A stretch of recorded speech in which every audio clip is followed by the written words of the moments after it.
আমাদের এই গণতান্ত্রিক দেশে নিয়মিত ভোট হয় এবং এই ভোট পদ্ধতিতে আমাদের নেতারা কিন্তু প্রচন্ড পরিমাণে বিশ্বাস করেন। তীব্র গরমের মধ্যেও তারা বাড়িতে বাড়িতে ভোট প্রচার, আবেদন, নিবেদন এবং তার সঙ্গে এই পুরো প্রসেসটাতে তারা প্রচন্ড পরিমাণে টাকা পয়সা খরচ করেন। কিন্তু প্রশ্ন হলো, সেই তুলনায় উন্নয়নের জন্য ভালো কাজ করার চেষ্টা আজকের দিনে দাঁড়িয়ে কজন নেতারা করছে? নেতারা মনে করেন ভোটে জেতার জন্য সব সময় ভালো কাজ করার দরকার পড়ে না। একটি বড় কারণ অবশ্যই জাতপাতের রাজনীতি, যেখানে প্রার্থী বা নেতাদের পরিচয়ই সব। গুরুত্ব পায় সোশ্যাল মিডিয়ায় উন্নয়নের ফেরিস্তি, বাস্তবের সাথে যার মিল নেই। সচরাচর আমরা শুনি না যে কোনো রাজনৈতিক দল বা নেতা বলছেন কাজ দেখে ভোট দিন, জাত বা ধর্ম দেখে নয়।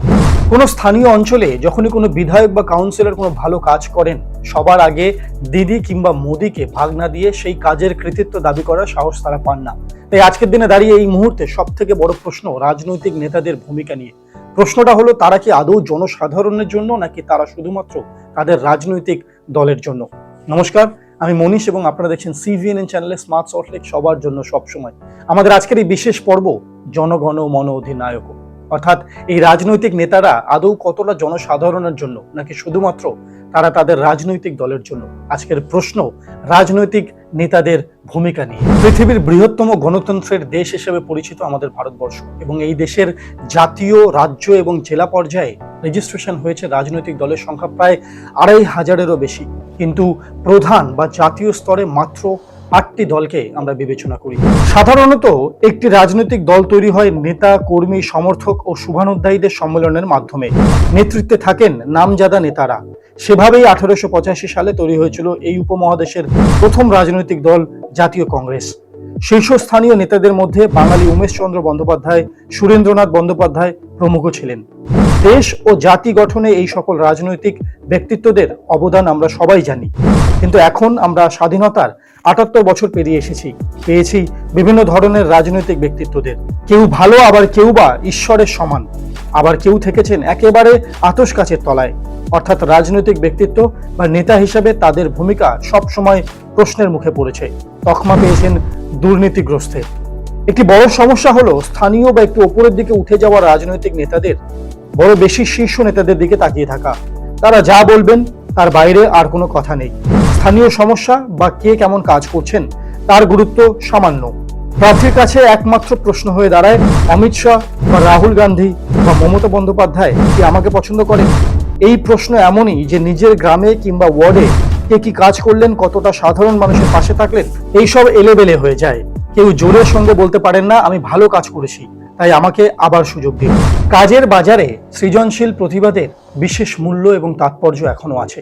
যে কোনো সংস্থাকে লাভের মুখ দেখাতে গেলে সেখানে শিক্ষা, সৃজনশীলতা, প্রতিভা এই সব কিছুই প্রয়োজন। কিন্তু আমাদের এই অদ্ভুত দেশে যে কোনো রাজনৈতিক দলে আজকের দিনে এই সমস্ত কিছুই এখন আর দেখা যায় না বললেই চলে। নীতিবোধ, মান সম্মান, জ্ঞান সবকিছুই যেন দিনের পর দিন কমে আসছে।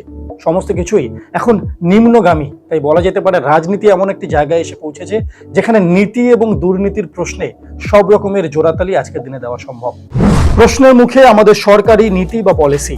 নির্বাচনী এলাকা ছোট হলে বাসিন্দাদের একটি বড় অংশের জন্য রাজনৈতিক নেতাদের পক্ষে কিছু করা সহজ হয়। কোথাও রাস্তা প্রয়োজন, কোথাও জলের ব্যবস্থা করতে হবে, সময় মতো তার সমাধান দরকার। নির্বাচনী ক্ষেত্রে বাসিন্দাদের সংখ্যা কম হলে তা সম্ভব। ব্রিটেনে ৫.৫ কোটি মানুষের জন্য ৬০০ জন মেম্বার অফ পার্লামেন্ট রয়েছেন, কিন্তু এদেশে ১২০ কোটি মানুষের জন্য মাত্র ৫৪০ জন সাংসদ। গড়ে ২৫ লক্ষ মানুষের প্রতিনিধি মাত্র একজন। কিন্তু সাংসদের নির্বাচনী ক্ষেত্র ছোট করলে সদস্য সংখ্যা হয়ে যাবে ২০-২২ হাজার। এত বেশি সদস্য থাকলে সংসদে আলোচনাই অসম্ভব হয়ে পড়বে। ছোট করা দরকার বিধায়কদের নির্বাচনী ক্ষেত্র, সেই সঙ্গে বাড়াতে হবে রাজ্যের সংখ্যা। না হলে গণতন্ত্রে রাজনৈতিক নেতা ও সাধারণ মানুষের প্রতিনিধিত্ব অর্থহীন হয়ে পড়ছে। অনেকে বলবেন উন্নয়ন যাতে কেন্দ্রমুখী না হয়, এলাকার উন্নয়নের কাজে নেতাদের যাতে উৎসাহ আসে, সেই জন্য সংবিধান সংশোধন করে উন্নয়নের কাজকে নিচু তলা পর্যন্ত ছড়িয়ে দেওয়া হয়েছিল। ভাবা হয়েছিল যে গ্রাম পঞ্চায়েত বা পুরসভায় জনপ্রতিনিধিরা ভালো কাজ করে বেশি ভোট পাবেন, এলাকার উন্নতিও হবে, দুপক্ষেরই লাভ। কিন্তু তা হচ্ছে কি? ছোটবেলা থেকেই শুনে এসেছি একটি রাজনৈতিক দল মানে নির্দিষ্ট কিছু মানুষের একত্রিত হয়ে মানুষের পাশে দাঁড়ানো, অন্যের কথা ভাবা, অন্যের কথা বলা। এবং এই রাজনৈতিক দলগুলি যখনই ইলেকশনে অংশগ্রহণ করেন, যখন নির্বাচনে অংশগ্রহণ করে এই প্রত্যেকটি দল, তখন ধরে নেওয়া যেতে পারে তারা সাধারণ মানুষের সারা বছরের চাওয়া পাওয়া, না পাওয়া জিনিস অভাব, অভিযোগ, দাবি দরকারের কথা শুনে বিভিন্ন রকমের উপায় বার করবেন সেই জনসাধারণের দুর্দশা ঘোচানোর জন্য, এবং এই দুর্দশা ঘোচানোর জন্যই তৈরি হয় ইস্তাহার। কিন্তু নির্বাচন শেষে সেই ইস্তাহারের কতটা আদৌ বাস্তব রূপ পায়, তখন নেতারা কিন্তু অন্য কাজে ব্যস্ত থাকেন। রাজনীতির বাইরেও একটা বড় সমাজ আছে, সেখানেও অনেক কাজ আছে।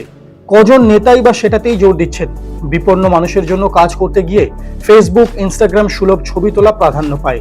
দুর্নীতি এখন স্বাভাবিক হয়ে দাঁড়িয়েছে। প্রবাদ আছে, যা রটে তা কিছু তো বটে। কাজেই মানুষ বিরোধীদের এই দুর্নীতির অভিযোগ একদম বিশ্বাস করছে না, ভাবা অনুচিত হবে। এই ছবিটা কে বদলাবে? দেশ স্বাধীন হওয়ার আগে যারাই রাজনীতি করেছেন, সকলের লক্ষ্য ছিল দেশকে ব্রিটিশ শাসন মুক্ত করা, মানুষকে এক জায়গায় করা, এবং তাদেরকে সঙ্গে নিয়েই চলতো আন্দোলন।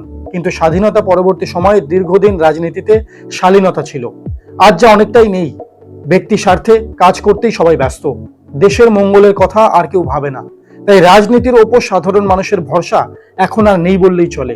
মানুষ যখন দেখেন রাজনীতিবিদরা সমাজের প্রতি দায়বদ্ধ নন, শুধু স্বার্থ চিন্তায় মগ্ন, গাজোয়ারি বড় হয়ে দাঁড়ায়, অথবা দল কিভাবে ক্ষমতায় টিকে থাকবে তা নিয়েই শুধু ভাবনা চিন্তা, তখন তাদের প্রতি বীতশ্রদ্ধ হওয়াটাই তো স্বাভাবিক।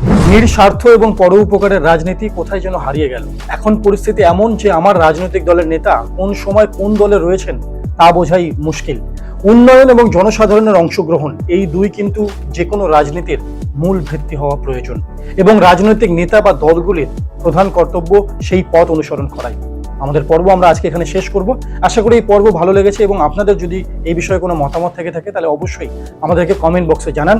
আমরা ফিরে আসবো আগামী সোমবার নতুন একটি পর্ব নিয়ে। ততদিন সঙ্গে থাকুন সিভিএন চ্যানেলের এবং দেখতে থাকুন স্মার্ট সল্টলেক, সবার জন্য সব সময়। নমস্কার।